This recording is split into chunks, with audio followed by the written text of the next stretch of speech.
السلام علیکم ورحمۃ اللہ وبرکاتہ۔ شادی کی رات عائشہ کے شوہر نے اسے ایک خوبصورت ڈبہ تحفے میں دیا۔ عائشہ بہت خوش تھی۔ جب اس نے وہ ڈبہ کھولا تو اس میں زیورات نہیں تھے، بلکہ ایک پرانی خون آلود قمیض اور ایک ہتھوڑا تھا۔ یہ وہی ہتھوڑا تھا جس سے 5 سال پہلے شہر میں ایک مشہور قتل ہوا تھا۔ وہ خوف سے چیخنے چلانے والی ہی تھی کہ شوہر نے اس کے کان میں سرگوشی کرتے ہوئے کہا کہ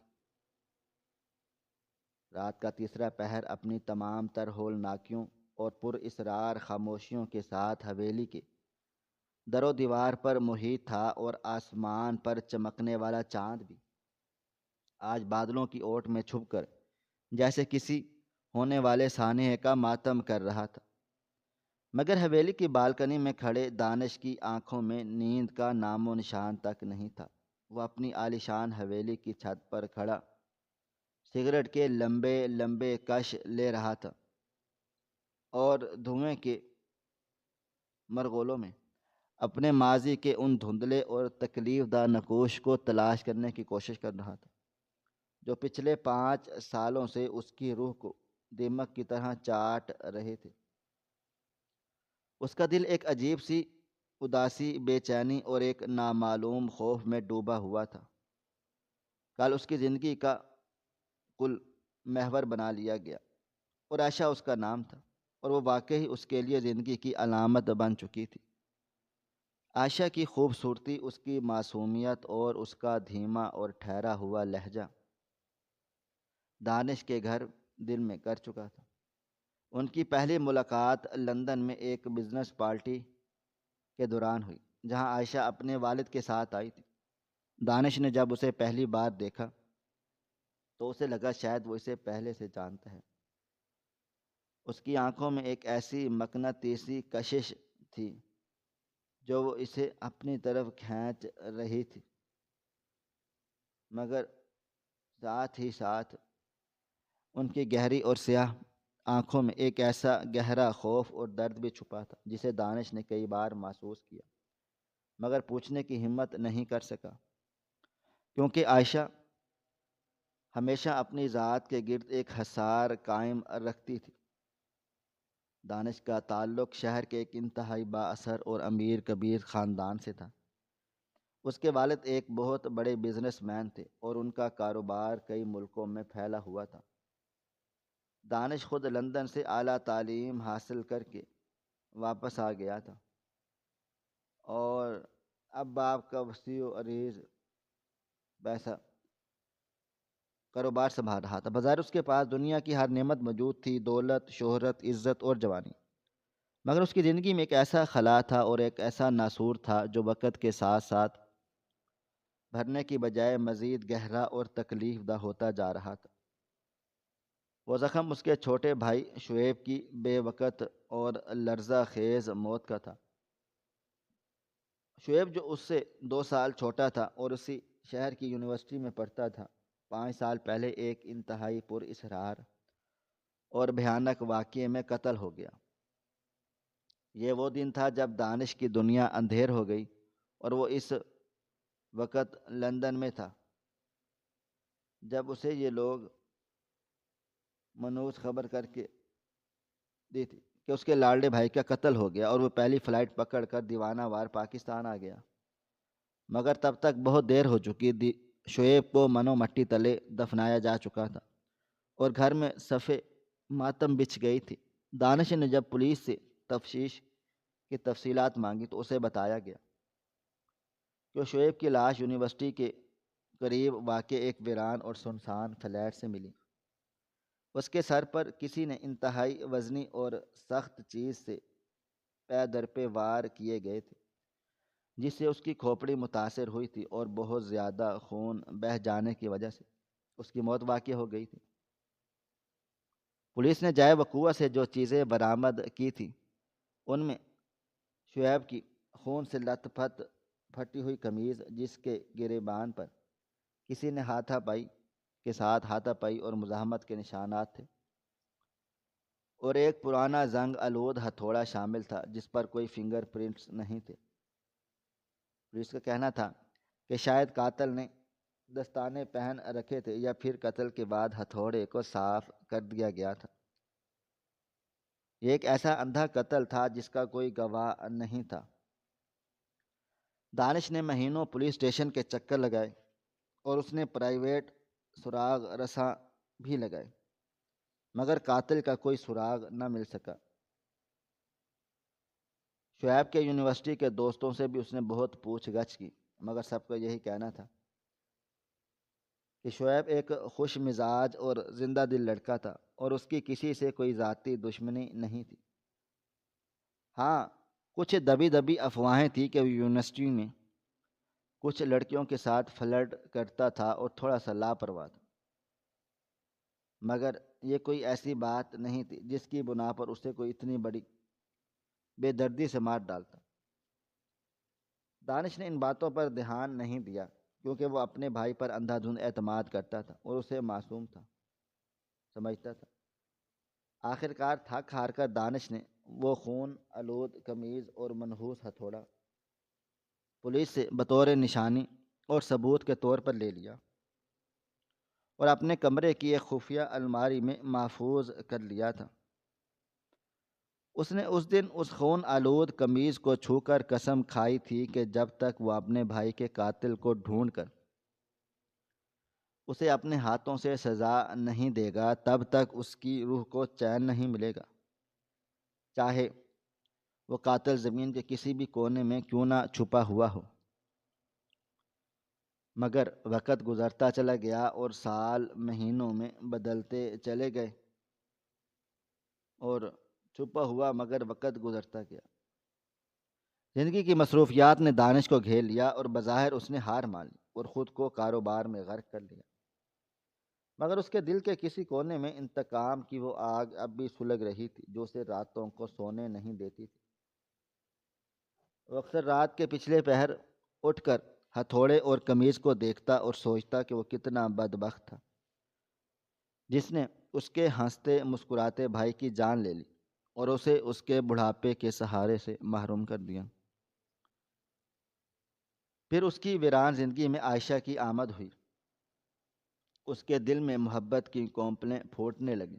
عائشہ بھی لندن سے اپنی تعلیم مکمل کر کے آئی تھی اور اس کا خاندان بھی شہر کے معززین ترین لوگوں میں شمار ہوتا تھا،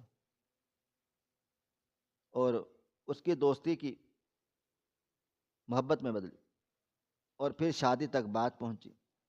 عائشہ کے والد نے فوراً سے ہاں کہہ دی کیونکہ دانش جیسا خاندانی اور امیر لڑکا ملنا کسی بھی لڑکی کے لیے خوش قسمتی سی بات تھی۔ عائشہ نے قربناک واقعے کے اور اپنے بھائی کے قتل کی تفصیلات کے بارے میں نہ بتایا۔ وہ نہیں چاہتا تھا کہ اس کی نئی زندگی پر ماضی کا کوئی منحوس سایہ پڑ جائے۔ اس نے شعیب کی موت کا ذکر تو کیا تھا مگر یہ نہیں بتایا تھا کہ وہ قتل ہوا تھا۔ اس نے بس اتنا کہا کہ وہ ایک حادثے میں مارا گیا تھا۔ عائشہ بھی اپنے ماضی کے بارے میں زیادہ بات نہیں کرتی تھی۔ وہ اکثر کھوئی کھوئی رہتی اور جب بھی کسی پرانے واقعے یا یونیورسٹی کے زمانے کا ذکر ہوتا تو اس کا رنگ زرد پڑ جاتا تھا اور وہ اس بات کا رخ موڑ دیتی تھی۔ دانش سمجھتا تھا کہ شاید وہ حد سے زیادہ حساس طبیعت کی مالک ہے، اس لیے چھوٹی چھوٹی باتوں پر اداس ہو جاتی ہے۔ ان دونوں کے درمیان ایک تیسرا اور انتہائی اہم کردار بھی تھا، صبا، جو عائشہ کی بچپن کی گہری سہیلی تھی اور یونیورسٹی میں بھی اس کے ساتھ ساتھ تھی۔ صبا ایک تیز ترار، چلاک اور ہوشیار لڑکی تھی جو عائشہ کے ہر چھوٹے بڑے راز سے واقف تھی، سوائے ایک راز کے جو عائشہ نے اپنے سینے میں دفن کر رکھا تھا۔ عائشہ نے صبا کو صرف اتنا بتایا تھا کہ یونیورسٹی کے دنوں میں شعیب نام کا ایک لڑکا اسے بہت تنگ کرتا تھا اور اس نے اسے سبق سکھایا تھا، مگر اس نے کبھی قتل کا ذکر نہیں کیا تھا۔ صبا اکثر عائشہ سے کہتی تھی کہ تم اتنی ڈری ہوئی اور سہمی ہوئی کیوں رہتی ہو، ماضی کو بھول جاؤ اور اپنی نئی زندگی کو شروع کرو۔ مگر عائشہ ہمیشہ بات ٹال دیتی۔ دانش اور صبا کی بہت اچھی شناسائی ہو گئی، بلکہ صبا دل ہی دل میں دانش کی شخصیت اور دولت سے متاثر ہو کر اسے پسند کرنے لگی۔ وہ چاہتی تھی کہ دانش اسے پرپوز کرے، مگر جب دانش نے عائشہ کو پرپوز کیا اور شادی کا فیصلہ کیا تو صبا کے دل میں حسد اور نفرت کی ایک ایسی چنگاری بھڑک اٹھی جس نے اس کی دوستی کو جلا کر راکھ کر دیا، اور اسے لگا کہ عائشہ نے اس سے اس کا پیار اور اس کا مستقبل چھین لیا ہے۔ حالانکہ دانش نے کبھی صبا کو اس نظر سے نہیں دیکھا تھا، وہ صرف اسے عائشہ کی دوست سمجھتا تھا۔ شادی کی تاریخ طے ہو گئی اور تیاریاں عروج پر پہنچ گئیں، اور مگر شادی سے ٹھیک ایک دن پہلے ایک ایسا واقعہ ہوا جس نے دانش کی دنیا کو ہلا کر رکھ دیا۔ وہ اپنے دفتر میں بیٹھا شادی کے کارڈز کی فہرست دیکھ رہا تھا کہ اس کے موبائل پر ایک انجان نمبر سے کال آئی۔ دانش نے کال اٹھائی تو دوسری طرف سے ایک بھاری اور پر اسرار نسوانی آواز آئی، جیسے اس نے پہلے کبھی سنا نہیں تھا یا شاید پہچان نہیں پایا تھا۔ وہ آواز صبا کی تھی جس نے اپنی آواز بدل رکھی تھی۔ اس نے بغیر کسی تمہید کے کہا، مسٹر دانش، آپ جس لڑکی سے شادی کرنے جا رہے ہیں وہ کوئی معصوم پری نہیں ہے بلکہ ایک قاتل ہے۔ دانش کے پیروں تلے سے زمین نکل گئی۔ اس نے غصے سے پوچھا، تم کون ہو اور یہ کیا بکواس کر رہی ہو؟ مگر صبا نے اور اپنی بات جاری رکھتے ہوئے کہا، آپ کے بھائی شعیب کا قتل کسی حادثے میں نہیں ہوا اور نہ ہی کسی دشمن نے قتل کیا تھا، بلکہ اسے اسی عائشہ نے مارا تھا جسے آپ دلہن بنا رہے ہیں۔ اگر یقین نہیں آتا تو عائشہ سے پوچھیں کہ 5 سال پہلے اس رات وہ یونیورسٹی کے پاس والے فلیٹ میں کیا کرنے گئی تھی، اور اس کے پاس وہ ہتھوڑا کہاں سے آ گیا تھا۔ یہ کہہ کر صبا نے موبائل فون بند کر دیا تھا۔ دانش سکتے میں آ گیا تھا اور اس کے دل و دماغ میں سن ہو گیا۔ اسے لگا جیسے کسی نے اس کے دل پر خنجر گھونپ دیا، اور وہ کئی گھنٹے تک بت بنا بیٹھا رہا۔ اور پھر اس نے خود تحقیق کرنے کی ٹھانی۔ اس نے عائشہ کی پرانی ڈائریوں اور یونیورسٹی کے ریکارڈز کو کھنگالنے کی کوشش کی۔ اس نے پرانے واقعات کی کڑیاں ملائیں تو یاد آیا جس رات شعیب کا قتل ہوا عائشہ اسی شہر میں تھی، اور اگلے دن وہ اچانک ملک چھوڑ کر لندن چلی گئی۔ شک کا بیج دانش کے دل میں جڑ پکڑ چکا تھا، مگر اس کے پاس کوئی پکا ثبوت نہیں تھا جس کی بنیاد پر وہ عائشہ کو مجرم ٹھہرا سکتا یا پولیس کے حوالے کر سکتا۔ وہ جاننا چاہتا تھا کہ کیا واقعی اس کی محبت نے اس کے بھائی کا خون کیا ہے یا یہ کوئی سازش ہے۔ اس نے فیصلہ کیا وہ شادی منسوخ نہیں کرے گا، بلکہ وہ عائشہ سے سچ اگلوا کر رہے گا۔ اس نے اسی وقت اپنے خفیہ لاکر سے وہ خونی قمیض اور ہتھوڑا نکالا اور ایک خوبصورت ڈبے میں پیک کر دیا۔ یہ اس کا آخری داؤ تھا۔ اگر عائشہ بے گناہ ہوئی تو وہ حیران ہوگی، اگر وہ گناہ گار ہوئی تو اس کا رد عمل اسے بے نقاب کر دے گا۔ شادی کی تیاریاں عروج پر تھی۔ گھروں میں مہمانوں کا تانتا بند گیا تھا۔ ڈھولک کی تھاپ اور مہندی کی خوشبو نے حویلی کو مہکا دیا، مگر دانش کا دل ویران تھا۔ وہ اوپر سے مسکرا رہا تھا مگر اندر سے رو رہا تھا۔ اسے عائشہ کا ہر مسکرانا اب ایک دھوکہ لگ رہا تھا۔ دانش نے شیروانی پہن رکھی اور دولہا بنا ہوا بہت وجیحہ لگ رہا تھا۔ اس کی آنکھوں میں ایک عجیب سی وحشت تھی۔ بارات دھوم دھام سے نکلی اور عائشہ کے گھر جا پہنچی۔ نکاح کی تقریب ہوئی، اور جب قاضی صاحب نے عائشہ سے پوچھا تو اس نے لرزتی ہوئی آواز میں قبول ہے کہا۔ اس کی آنکھوں میں آنسو تھے جو سب نے خوشی کے آنسو سمجھے، مگر عائشہ جانتی تھی کہ یہ آنسو خوف کے ہیں۔ وہ ڈر رہی تھی کہیں اس کا ماضی اس کی خوشیوں کو نگل نہ لے، اور دانش نے سوچا یہ آنسو اس کی گناہوں کے ہیں جو اس نے چھپا کر رکھا ہے۔ تو گلے سے لگ کر بہت روئی عائشہ کی ماں، اور اس کی ماں نے دلاسا دیا کہ بیٹی اب تمہارا وہی گھر ہے، خوش رہنا۔ عائشہ کو دانش کی گاڑی میں بٹھایا گیا اور بارات واپس حویلی کے لیے روانہ ہوئی۔ راستے میں دانش نے عائشہ کا ہاتھ تھاما تو وہ برف کی طرح ٹھنڈا تھا۔ دانش نے پیار سے نہیں بلکہ تفتیشی نظروں سے دیکھا، پوچھا کیا ہوا جانم، تم ٹھیک تو ہو نا؟ تمہارے ہاتھ اتنے ٹھنڈے کیوں ہیں؟ کیا کوئی ڈر ہے؟ عائشہ نے زبردستی مسکرا کر کہا جی جی، بس تھک گئی ہوں اور اب گھبراہٹ ہو رہی ہے۔ حویلی پہنچ کر دلہن کا شاندار استقبال ہوا، پھولوں کی پتیاں نچھاور کی گئیں اور صدقے کے بکرے ذبح کیے گئے۔ دانش کی ماں نے عائشہ کا ماتھا چوما اور اسے گھر کی بہو بننے پر دعائیں دیں۔ عائشہ کا کمرہ پھولوں سے سجایا گیا تھا اور فضا میں موتیے اور گلاب کی مہک رچی بسی ہوئی تھی۔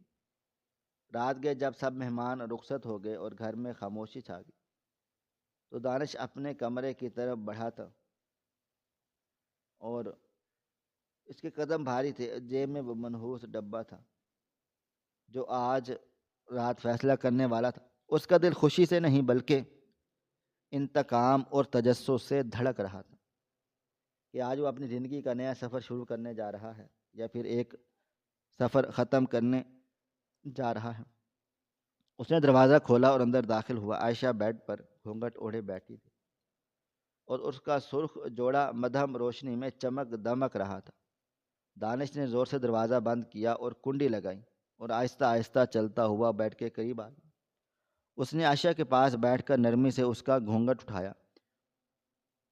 عائشہ کا چہرہ چاند کی طرح روشن تھا مگر اس پر ہوائیاں اڑ رہی تھیں۔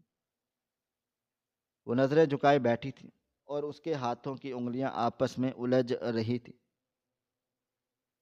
دانش نے اس کا چہرہ اوپر کیا اور بظاہر محبت بھری مگر در حقیقت ایک شکاری کی نگاہوں سے اسے دیکھا۔ اس نے کہا عائشہ، تم جانتی ہو میں نے اس دن کا کتنا انتظار کیا ہے۔ تم میری زندگی کا سب سے حسین خواب ہو یا شاید سب سے بڑا سراب جو آج پورا ہو گیا ہے۔ میں وعدہ کرتا ہوں میں تمہیں ہمیشہ وہ دوں گا جس کی تم حقدار ہو۔ عائشہ نے بمشکل مسکرا کر کہا شکریہ دانش، میں بھی بہت زیادہ خوش ہوں۔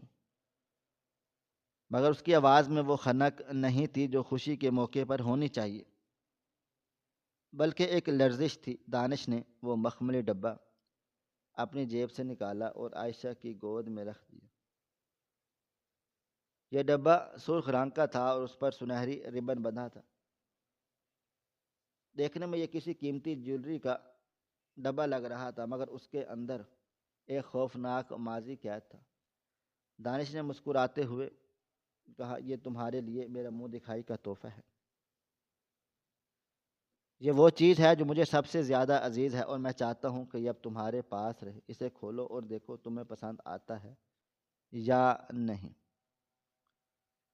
عائشہ نے کانپتے ہوئے ہاتھوں سے وہ ڈبہ اٹھا لیا۔ اسے لگا کہ اس میں ہیروں کا ہار ہوگا یا کوئی انگوٹی ہوگی جو دانش نے اس کے لیے پسند کی ہوگی۔ اس نے آہستہ سے ربن کھولا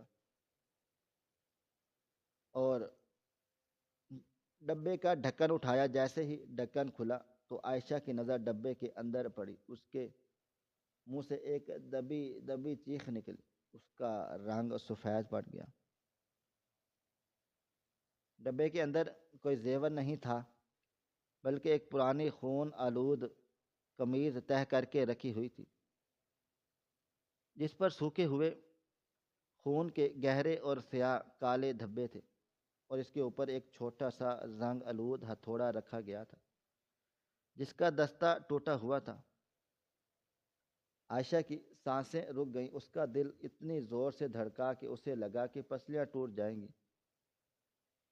یہ دونوں چیزیں اس کے لیے اجنبی نہیں تھی۔ یہ وہی ہتھوڑا تھا جس سے اس نے اپنی عزت بچائی تھی، اور یہ وہی قمیض تھی جو اس لڑکے نے پہن رکھی تھی جو اس کے ماضی کے بھیانک ناک کا حصہ تھی اور جنہیں وہ 5 سال پہلے دفن کر کے آئی تھی۔ اسے اپنی آنکھوں پر یقین نہیں آ رہا تھا کہ یہ سب چیزیں یہاں دانش کے پاس کیسے پہنچ گئیں اور وہ اسے شادی کی رات پر یہ کیوں کیا جا رہا ہے؟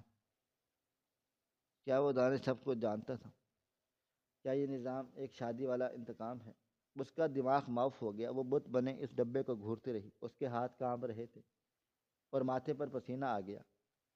دانش جو اب تک مسکرا رہا تھا، اچانک اس کے چہرے کے تاثرات بدل گئے، اس کی آنکھوں میں محبت کی جگہ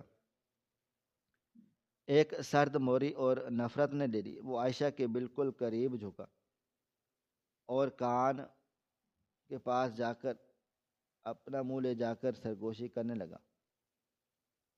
یہ وہ لمحہ تھا جب فضا میں موجود خوشبو ذہن میں بدل گئی اور عائشہ کو اپنی موت سامنے نظر آنے لگی۔ دانش نے اپنے چہرے کو عائشہ کے کان کے بالکل قریب کیا اور اس کی گرم سانسیں عائشہ کی گردن کو جھلسا رہی تھی۔ اس نے انتہائی سرد اور زہریلے لہجے میں سرگوشی کرتے ہوئے کہا، شادی مبارک ہو میری جان، میں نے آخر کار تمہارے اس راز کو پا لیا جسے تم 5 سالوں سے اپنے سینے میں دفن کیے بیٹھی تھی۔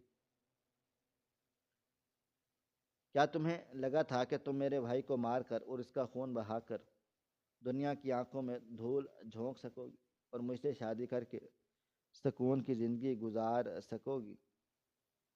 اور دیکھو غور سے، دیکھو اس ہتھوڑے پہ، وہی ہے نا جس نے تم نے میرے بھائی کی کھوپڑی توڑ ڈالی تھی؟ یہ وہی قمیض ہے نا جو اس نے آخری وقت پہن رکھی تھی اور جس پر تمہارے گناہوں کا ایک رنگ چڑھا ہوا ہے؟ یہ سرگوشی نہیں تھی بلکہ ایک ایسا دھماکہ تھا جس نے عائشہ کے وجود کے پخرچے اڑا دیے۔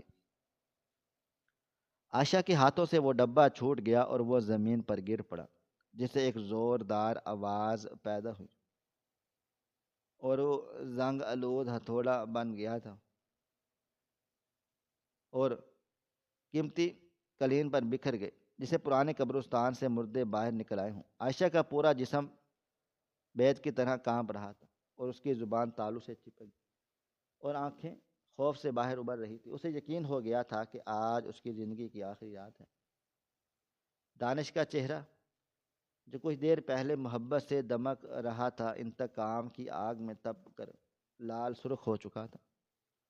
اس کی آنکھوں میں وحشت ناچ رہی تھی۔ اس نے عائشہ کو بازو سے پکڑ کر جھنجھوڑا اور دھاڑتے ہوئے کہا کہ بولو، خاموش کیوں ہوں؟ جواب دو مجھے، کیا یہ وہی ہتھوڑا نہیں ہے؟ کیا تم نے شعیب کو نہیں مارا تھا؟ عائشہ نے سر نفی میں ہلانے کی کوشش کی مگر اس کے حلق سے آواز نہیں نکل سکی۔ اس کی یہ خاموشی اور اس کا خوف دانش کے لیے اس کے مجرم ہونے کا سب سے بڑا ثبوت بن گیا۔ دانش کو اب یقین ہو گیا کہ صبا کی کہی ہوئی بات سچ تھی۔ جس عورت سے وہ دیوانہ وار محبت کرتا ہے وہی اس کے بھائی کی قاتل ہے۔ اس یقین نے دانش کے اندر انسان کو مار دیا اور ایک درندے کو جگا دیا۔ اس نے غصے اور نفرت کے عالم میں اپنا ہاتھ اٹھایا اور پوری طاقت اور زوردار تھپڑ عائشہ کے رخسار پر دے مارا۔ یہ تھپڑ اتنا شدید تھا کہ عائشہ لڑ کھڑا کر زمین قالین پر گر پڑی اور اس کے منہ سے ایک زوردار چیخ نکل گئی۔ اس کا خوبصورت چہرہ جس پر ابھی شادی کا میک اپ تھا بگڑ گیا اور ہونٹوں سے خون رسنے لگا۔ دانش اس کے اوپر جھکا اور چیخ کر بولا، کیوں مارا تم نے میرے بھائی کو؟ کیا بگاڑا تھا اس نے تمہارا؟ وہ تو ایک معصوم بچہ تھا، تم نے اتنی بے دردی سے کیوں اس کا قتل کر دیا؟ مجھے وجہ بتاؤ ورنہ میں آج تمہارا وہ حشر کروں گا کہ دنیا یاد رکھے گی۔ عائشہ کلین پر پڑی سسک رہی تھی، اس کے آنسو اس کے گالوں پر بہہ رہے تھے اور وہ درد سے تڑپ رہی تھی، مگر دانش کے سوال پر اسے بولنے کا مجبور کر دیا گیا تھا۔ اس سے محسوس کر لیا تھا کہ اب چپ رہنے کا کوئی فائدہ نہیں، اب سچ بولنا ہی واحد راستہ ہے، چاہے اس کا انجام موت ہی کیوں نہ ہو۔ عائشہ نے ہمت جمع کی اور اپنی سوجی ہوئی آنکھوں سے دانش کی طرف دیکھا جو اس وقت اپنا شوہر نہیں جلاد لگ رہا تھا۔ اس نے بلکتے ہوئے کہا، ہاں دانش، سچ تو یہ ہے کہ یہ ہتھوڑا میرے ہاتھ میں تھا اور یہ وار میں نے ہی کیا تھا، مگر خدا کی قسم میں نے اسے جان بوجھ کر نہیں مارا۔ میرا ارادہ قتل کا نہیں تھا، میں تو صرف اپنی عزت بچانا چاہتی تھی اور میں صرف وہاں سے بھاگنا چاہتی تھی۔ دانش نے حیرت اور غصے سے اسے دیکھا اور کہا، بکواس بند کرو، عزت بچانا چاہتی تھی، کیا مطلب تمہارا؟ شعیب ایسا لڑکا نہیں تھا، وہ تو میرا بھائی تھا، میں اسے جانتا ہوں، تم جھوٹ بول کر اپنے جرم پر پردہ ڈالنا چاہتی ہو۔ عائشہ نے روتے ہوئے کہا، نہیں دانش، آپ اسے نہیں جانتے تھے، آپ اسے صرف بھائی کی نظروں سے دیکھتے تھے، مگر میں نے اس کا وہ روب دیکھا تھا جو شیطان کا روب تھا۔ آپ لندن میں تھے لیکن آپ کو پتہ نہیں تھا کہ یہاں کیا ہو رہا ہے، اور پچھلے 3 مہینوں سے 6 ماہ سے میرے پیچھے پڑے تھے۔ وہ مجھے ہراساں کرتا تھا، مجھے پیغامات بھیجتا تھا اور مجھے دھمکیاں دیتا تھا کہ اگر میں نے اس کی دوستی قبول نہ کی تو وہ مجھے بدنام کر دے گا۔ میں ڈرتی تھی، اس لیے خاموش رہ گئی۔ میں نے سوچا کہ پڑھائی ختم کر کے یہاں سے چلی جاؤں گی تو جان چھوٹ جائے گی، مگر اس رات اس نے حد کر دی۔ عائشہ کی آواز میں ایک ایسا درد اور سچائی تھی جس نے دانش کو ایک لمحے کے لیے خاموش کر دیا، مگر اس کا غصہ ابھی بھی ٹھنڈا نہیں ہوا تھا۔ اس نے کہا، مجھے پوری تفصیلات سے بتایا جائے، اور بتاؤ کہ اس رات کیا ہوا، ایک ایک لفظ سننا چاہتا ہوں۔ عائشہ نے کلین پر بیٹھے بیٹھے اپنے گھٹنوں میں سر دیا اور ماضی کے اس بھیانک دھریچے کو کھول دی جسے وہ ہمیشہ ہمیشہ کے لیے بند کر چکی تھی۔ اس نے کانپتی ہوئی آواز میں بتانا شروع کیا کہ اس رات یونیورسٹی میں ایک فنکشن تھا اور میں لائبریری میں کچھ نوٹس لینے چلی گئی۔ وہاں شعیب آ گیا۔ اس نے مجھ سے کہا کہ پروفیسر صاحب نے اسے میرے کچھ اہم کاغذات دیے ہیں اور وہ مجھے دینا چاہتا ہے، اور وہ کاغذات اس کے فلیٹ پر رہ گئے ہیں جو یونیورسٹی کے بالکل قریب تھا۔ میں نے انکار کر دیا، مگر اس نے کہا اگر میں نے وہ کاغذات نہ لیے تو میرا سال ضائع ہو جائے گا، اور اس نے قسم کھائی کہ وہ صرف کاغذات دے گا اور کچھ بھی نہیں کہے گا۔ میں بے وقوف تھی جو اس کی باتوں میں آ گئی تھی۔ میں نے اور اس کے ساتھ چلی گئی۔ ہم فلیٹ پر جا پہنچے تو وہاں کوئی نہیں تھا، وہ جگہ بالکل سنسان تھی۔ جیسے ہی میں اندر کو داخل ہوئی، اس نے دروازہ لاک کر دیا اور چابی اپنی جیب میں ڈال لی۔ میں گھبرا گئی اور پوچھا، کاغذات کہاں ہیں؟ تو اس نے ایک وحشیانہ کہکا لگایا اور کہا کہ کوئی کاغذات نہیں ہیں، میں تو بس تمہیں یہاں پر لانا چاہتا تھا۔ عائشہ کی ہچکیاں بند گئیں اور وہ رک رک کر بول رہی تھی۔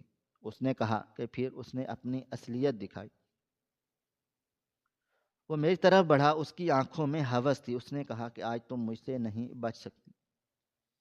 میں نے چیخنے چلانے کی کوشش کی، اس نے میرا منہ دبا دیا۔ وہ طاقتور تھا اور میں کمزور تھی۔ اس نے مجھے دبوچ لیا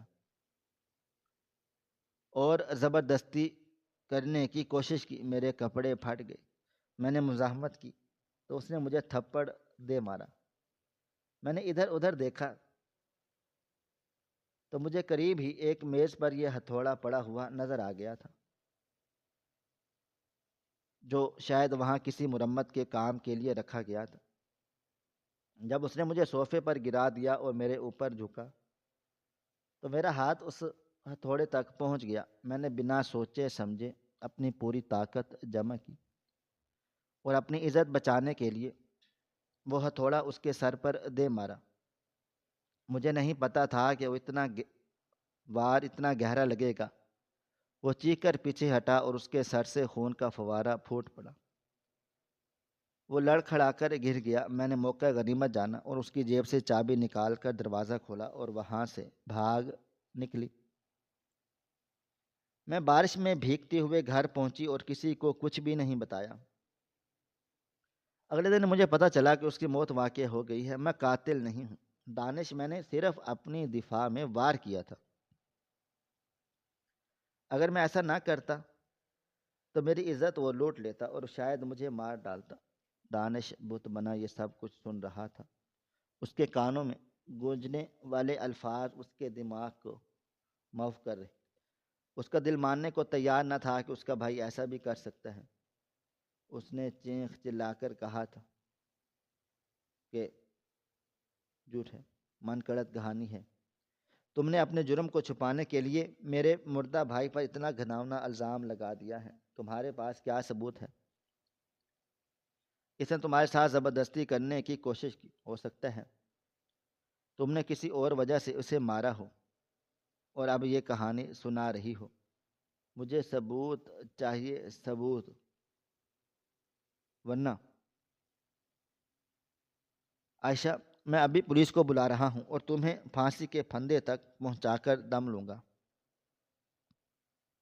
عائشہ نے اپنے آنسو پہنچے اور ایک عجیب سے عزم کے ساتھ اٹھ کھڑی ہوئی۔ وہ جانتی تھی یہ لمحہ اس کی زندگی اور موت کا فیصلہ کرے گا۔ وہ اپنے ڈریسنگ ٹیبل کی طرف گئی جہاں اس کا پرس رکھا تھا۔ دانش اسے شک کی نگاہوں سے دیکھ رہا تھا کہ شاید وہ کوئی ہتھیار نکالنے جا رہی ہے، مگر عائشہ نے اپنے پرس کی ایک خفیہ جیب سے ایک چھوٹی سی سیاہ رنگ کی USB نکالی اور دانش کی طرف بڑھا دی۔ دانش نے حیرت سے وہ USB دیکھی اور پوچھا، یہ سب کیا ہے؟ عائشہ نے کہا، یہ وہ ثبوت ہے جو آپ مانگ رہے ہیں، یہ وہ سچ ہے جو میں نے دنیا سے چھپا کر رکھا ہوا تھا۔ شعیب کی عادت تھی کہ وہ ہر اپنی حرکت کو ریکارڈ کرتا تھا تاکہ بعد میں لڑکیوں کو بلیک میل کر سکے۔ اس رات پہ جب میں ڈرائنگ فلیٹ میں پہنچ گئی تھی، فلیٹ گئی تو اس کا لیپ ٹاپ آن تھا اور اس نے وہاں وائس ریکارڈر آن کر رکھا تھا تاکہ وہ ہماری باتوں کو ریکارڈ کر سکے۔ شاید وہ مجھے بعد میں سنوا کر ڈرانا دھمکانا چاہتا تھا۔ میں نے جب اسے ہتھوڑا مارا اور وہ گر گیا تو میں نے بھاگتے ہوئے میز پر پڑا ہوا وہ چھوٹا سا ریکارڈر دیکھ لیا تھا جس کی بتی جل رہی تھی۔ میں نے جاتے جاتے وہ ریکارڈر اٹھا لیا تھا کیونکہ مجھے ڈر تھا اگر میں بچ بھی گئی تو اس ریکارڈنگ کے ذریعے مجھے بدنام کرے گا۔ میں نے بعد میں اس ریکارڈنگ سے یہ آڈیو USB میں منتقل کر لی تھی اور اصل ریکارڈر توڑ دیا تھا۔ اس میں اس رات کی ایک آواز قید ہے، آپ خود سن لیں اور فیصلہ کر لیں کہ قصوروار کون تھا۔ دانش نے کانپتے ہوئے ہاتھوں سے USB پکڑی اور کمرے میں موجود اپنے لیپ ٹاپ کی طرف لپکا۔ اس کے ہاتھ لرز رہے تھے، اسے لگ رہا تھا کہ وہ کسی بم کو چھو رہا ہے۔ اس نے USB لگائی اور فولڈر اوپن کر دیا جہاں صرف ایک آڈیو فائل تھی جس پر تاریخ لکھی ہوئی تھی۔ دانش نے پلے کا بٹن دبایا اور کمرے میں ایک ایسی خاموشی چھا گئی جو قبرستان سے زیادہ بھیانک تھی۔ لیپ ٹاپ کے سپیکر سے پہلے کچھ شور کی آوازیں آئیں اور پھر شعیب کی آواز ابھری جو بالکل صاف تھی اور جس میں نشے کی ایسی کیفیت اور تکبر میں تھا۔ وہ کہہ رہا تھا کہ آج تم بھاگ کر کہاں جاؤ گے عائشہ؟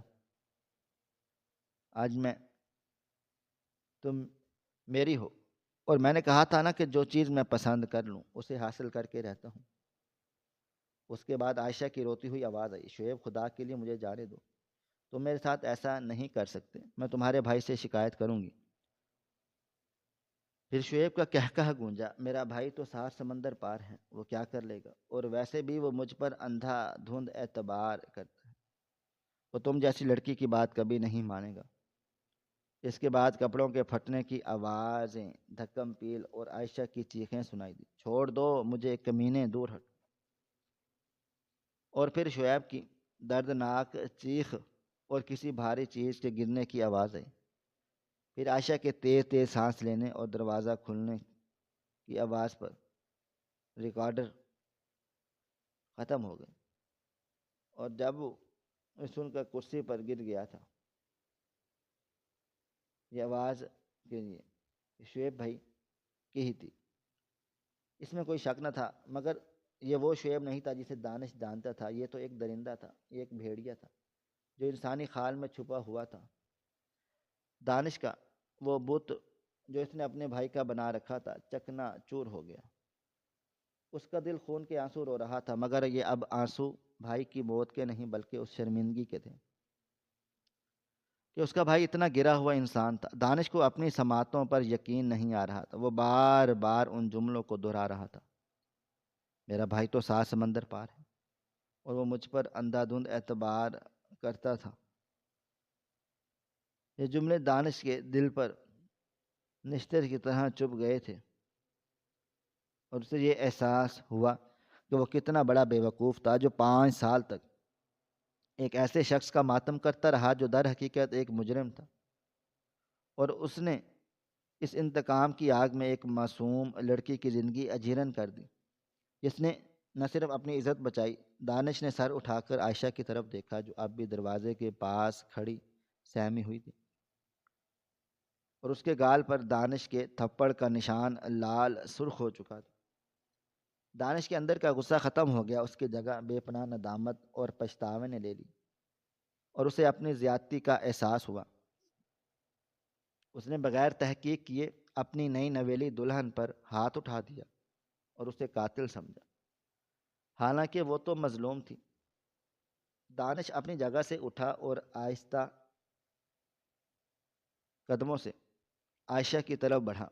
عائشہ خوف سے پیچھے ہٹی، اسے لگا کہ دانش اب بھی اسے مارے گا، مگر دانش نے گھٹنوں کے بل بیٹھ کر عائشہ کے قدموں میں بیٹھ گیا اور پھوٹ پھوٹ کے رونے لگا۔ وہ ایک بچے کی طرح زار و قطار رو رہا تھا، اس کا تکبر، اس کا غصہ، سب کچھ بہہ گیا۔ اس نے روتے ہوئے کہا، مجھے معاف کر دو عائشہ، مجھے معاف کر دو، میں گناہ گار ہوں، میں نے ایک معصوم کو سزا دے دی، میں اندھا ہو گیا تھا، میں نے اپنے بھائی کی محبت میں سچ کو نہیں دیکھا، میں نے تم پر ہاتھ اٹھا دیا، میں اپنے ہاتھ کاٹ دوں گا، مجھے سزا دو عائشہ، مجھے دھتکار دو، مگر مجھے قاتل مت سمجھنا، میں شرمندہ ہوں اپنی تربیت پر اور اپنے بھائی کے کرتوتوں پر۔ عائشہ نے جھک کر دانش کو کندھوں سے پکڑا اور اسے اٹھایا، اور اس کی آنکھوں میں بھی آنسو آ گئے تھے، مگر اب ان میں خوف نہیں تھا بلکہ ایک پرسکون تھا۔ سچ سامنے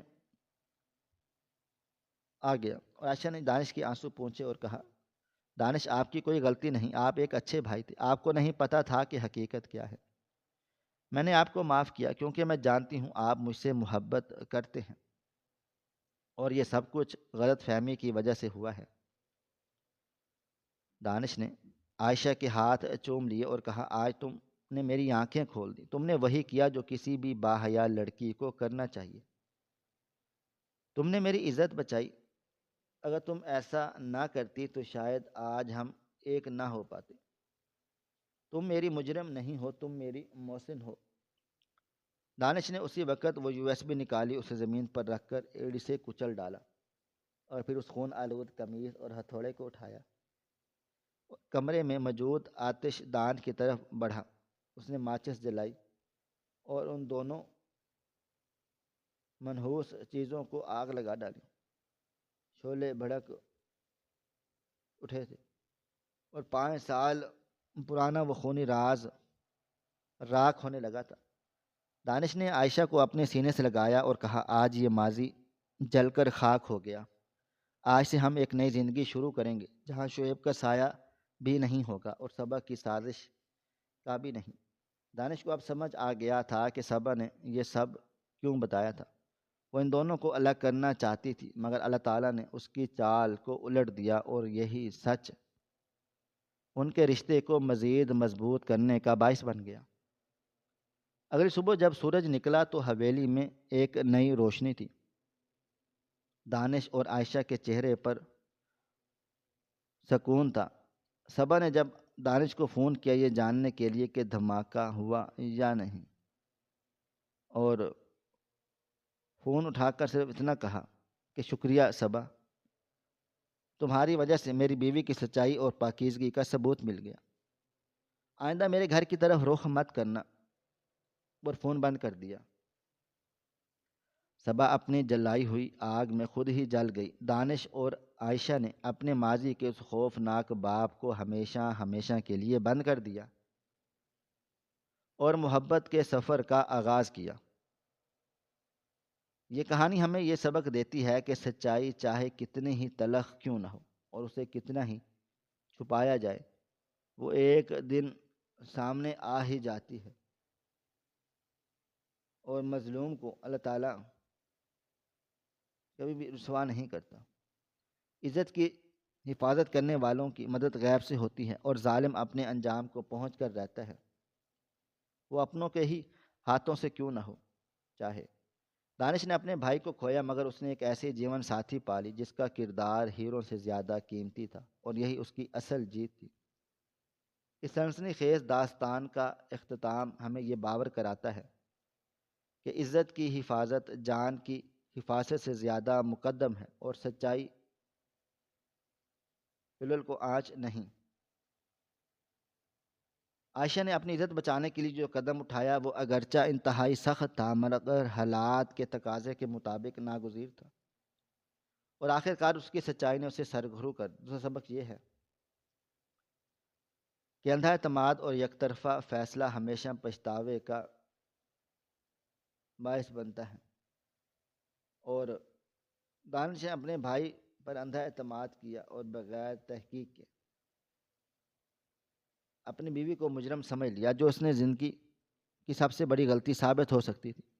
ہمیں چاہیے کہ رشتوں میں شک کی بجائے انسان بھروسے اور تحقیق کو جگہ دیں، اور سنی سنائی باتوں پر عمل کرنے سے گریز کریں، کیونکہ شیطان صبح کے روب میں کہیں بھی ہو سکتا ہے، جو ہنستے ہوئے گھروں کو برباد کرنے کی طاق میں رہتا ہے، مگر سچائی اور محبت کا بدن ہر سازش کو ناکام بنا دیتا ہے۔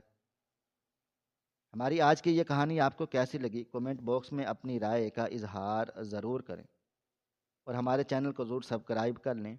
شکریہ، اللہ حافظ۔